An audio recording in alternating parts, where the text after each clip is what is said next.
अस्सलाम वालेकुम, मैं हूं मुनीर बाजवा। सुप्रीम कोर्ट ने आज सुप्रीम कोर्ट के आइनी बेंच ने 9 मई के ऊपर जुडिशल कमीशन बनाने के मामले के ऊपर एतराज़ ख़त्म कर दिया है और ये हिदायत की है कि इस दरख्वास्त को जो PTI की दरख्वास्त है उसको समाअत के लिए मुकर्रर किया जाए।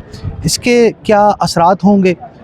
9 मई के जो मुकदमात हैं उनके ऊपर क्या असर पड़ेगा इस जुडिशल कमीशन के बनने के बाद, उसकी रिपोर्ट आने के बाद, और जो PTI के जो गिरफ़्तार रहनुमा हैं, कारकुनान हैं, उनके लिए ये कितनी जो है वो पुर उम्मीद बात है कि उनका जुडिशल कमीशन बनाने का जो मुतालबा है उसको किसी हद तक तस्लीम किया गया है और आगे इस बात को चलाने की जो है वो इजाज़त मिली है। मियाँ साहब, जुडिशल कमीशन हमने देखा कि साने मॉडल टाउन का जुडिशल कमीशन बना, उसका मुकदमा अभी आज भी 10 साल तक चल रहा है। तो ये बताइएगा कि PTI जो एक काफ़ी अरसे से कह रही थी, मुतालबा कर रही थी कि 9 मई के ऊपर जुडिशल कमीशन बनाया जाए, तो इसका फ़ायदा क्या होगा? कानूनी हैसियत क्या होगी इसकी?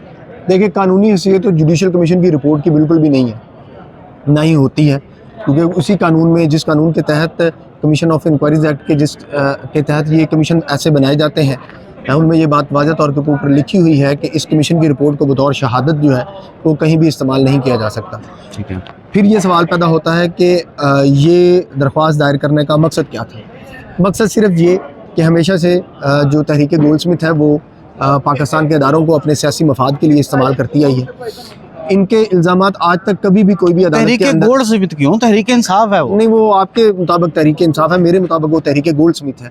जब जैक गोल्डस्मिथ जो है वो खुलेआम इस अपने एजेंट की मुहिम चला रहा हो, जब जमामा गोल्डस्मिथ जो है वो एटमी पाकिस्तान के ख़िलाफ़ साजिश करने वाले अफराद को मुसलसल फंडिंग कर रहे हों, और वही अफराद जो हैं वो फिर इमरान गोल्डस्मिथ को जो है वो सपोर्ट कर रहे हों, तो मेरे ज़ाती राय के अंदर, ये मेरी ज़ाती राय है, आप मुझसे इख्तलाफ कर सकते हैं, लेकिन मैं इसको तहरीक गोल्डस्मिथ ही पुकारता हूँ, पुकारता रहूँगा। खैर, ये तो आपकी एक ज़ाती राय है, लेकिन जुडिशल कमीशन ऑफ पाकिस्तान जो है वो इस दरख्वास्त के ऊपर सबसे पहला तो एतराज़ ये था कि आइनी बेंच का ये हुक्म जो है वो इंतहाई नामुनासिब है कि उन्होंने 1.5-2 साल बाद एक वाक़े के ऊपर जो है वो कमीशन बनाने की दरख्वास्त के ऊपर एतराज़ात ख़त्म कर दिए।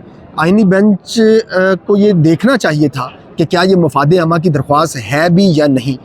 जो 9 मई के वाक़यात में मुलव्वस दहशतगर्द थे, उन तमाम दहशतगर्दों के ट्रायल जो हैं वो चल रहे हैं।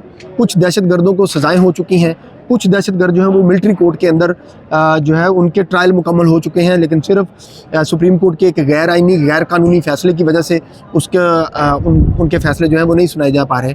तो ये सारी सूरत हाल को मद्देनज़र रखने के बाद आइनी बेंच को ये फ़ैसला करना चाहिए था कि इसके ऊपर एतराज़ात जो हैं वो हामिद खान साहब के एतराज़ात ख़त्म करने चाहिए या नहीं चाहिए, इसको काबिल समाअत के लिए मंजूर करना चाहिए या नहीं करना चाहिए। एक बेबुनियाद दरख्वास्त को समाअत के लिए मंजूर करना और उसके लिए एतराज़ात ख़त्म करना, आप नीचे ट्रायल कोर्ट्स को और जो जहाँ जहाँ पर 9 मई के मुकदमात पेंडिंग हैं उनको अब क्या मैसेज सुप्रीम कोर्ट ने दिया कि अब वो अदालतें रिलक्टेंट हो जाएं, अब वहाँ पर प्रोसिक्यूशन जो है वो डिले करना शुरू कर दे, अब मुल्ज़मान जो है वो इस चीज़ के नए हरबे इस्तेमाल करना शुरू कर दे। आपकी बात किसी हद तक मैं उसको एग्री करूँगा, इस वजह से कि लास्ट हियरिंग पे लाहौर की इंसदाद दहशतगर्दी अदालत में जो PTI के वकला थे उन्होंने ये कहा कि हाफ़िज़ फ़रत अब्बास और इम्तियाज़ की 9 मई के मुकदमात में सुप्रीम कोर्ट तक बेलें जो पेंडिंग है, तो इसलिए यहाँ पे जो पेंडिंग बेलें हैं ना उसमें कोई आप थोड़ा सा टाइम दे दें ताकि आगे आने वाले दिनों में अगर सुप्रीम कोर्ट से कोई ऐसा रिलीफ मिल जाता है तो फिर उसका असर यहाँ तक होगा। तो इस बुनियाद पे वो जनवरी तक तो गई हैं। आपने जो कहा कि मफाद आमा का केस नहीं था ये आपके मुताबिक, तो ये तो मफाद आमा का केस तो है। नहीं, ये मफाद आमा का कैसे केस है? लोगों के बुनियादी हुकूक का मामला है सर।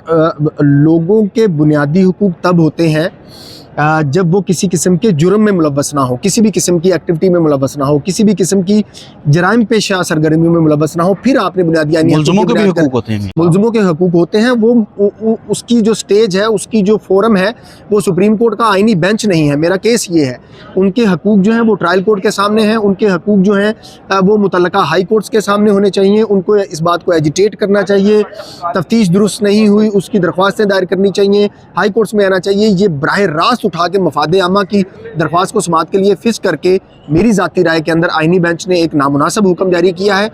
ये दरख्वास्त या तो फिर इस तरह की तमाम दरख्वास्तें जो हैं, ठीक, उनके अंदर बुनियादी मफाद आमा का जो प्रिंसिपल है उसको लागू करके आप उसको टेकअप करना शुरू कर दें। ये क्या तफरीक और तमीज़ आइनी बेंच ने कन्फर कर ली कि जो एक जराइम पेशा अफराद हैं उनकी उन्होंने एक एक्टिविटी की, एक हमला किया, वो लोग वहाँ पर मौजूद थे, उनकी वीडियोस मौजूद थी, तो वो ये कैसे कह सकते हैं कि ये बुनियादी हकूक़ का मामला? क्या सुप्रीम कोर्ट जो है, आइनी बेंच जो है, तो वैसे या ये जुडिशल कमीशन ऑफ पाकिस्तान जो है, ये क्या उस सारी एविडेंस को, उन सारी वीडियोस को जो है वो ख़त्म कर देगा? अगर फ़र्ज़ कर लें जुडिशल कमीशन बन भी जाता है 9 मई के वाक़यात के लिए, तो क्या वो वीडियोस को रद्द कर देगा? क्या वो यास्मीन राशिद साहबा की जो मौके के ऊपर मौजूदगी है और इंतशार पसंदी पर मबनी जो उनकी तकरीर है उसको हज़फ कर देगा?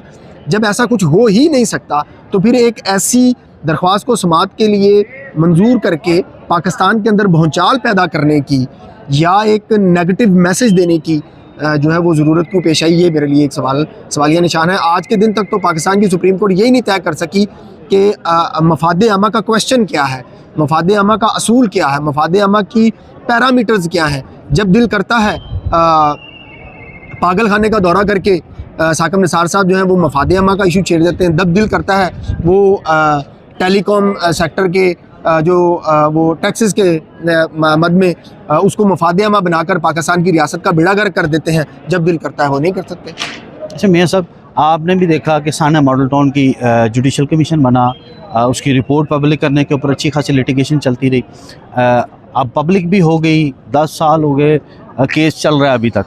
तो ये जो 9 मई के केसेस हैं इनको आप किस तरह देखते हैं? क्या इस तरह जुडिशल कमीशन उसको फिर लिंगर ऑन करके कोई सियासी खेल खेलने की गुजारिश ये कर रहा हूँ कि तहरीक गोल्डस्मिथ का हमेशा से मतमा नज़र ही ये रहा है कि वो किसी तरीके से कोई ना कोई एक सिंपैथेटिक ग्राउंड बनाकर या जजेस के ख़िलाफ़ कैंपेन चलाकर या सोशल मीडिया के ऊपर कैंपेन चला के अदारों को दबाव में लाकर अदालतों के इस्तेमाल करते हैं। आप इनकी जो 2013 के इलेक्शन में या शायद 2013 के इलेक्शन में जो उन्होंने धांधली का और वो 35 पंक्चर्स वाला जो सारा बयान बनाया था, सुप्रीम कोर्ट के जज की सरबराही में जुडिशल कमीशन ऑफ पाकिस्तान बना और उन्होंने इनके इल्ज़ामात को रद्द कर दिया।